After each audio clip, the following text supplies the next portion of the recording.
In today's video, I'm going to teach you how to customize and reorder the Photos app on iPhone. So first go ahead and open the Photos app on your iPhone.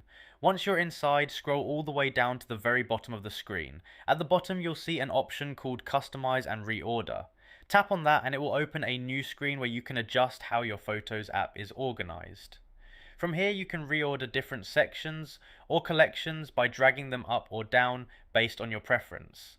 This lets you prioritize the sections you use the most so they appear at the top for easier access. You'll also see options to hide or show certain collections. If there are sections you don't really use, you can simply turn them off to keep your Photos app cleaner and less cluttered. This feature is really useful if you want a more personalized experience when browsing your photos. Instead of scrolling through sections you don't need, you can customize everything to match how you actually use the app.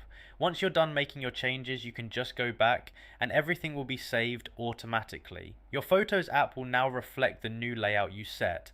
And that's it. Open Photos, scroll to the bottom, tap Customize and Reorder, and adjust the layout to your liking. So that's how you customize and reorder the Photos app on your iPhone.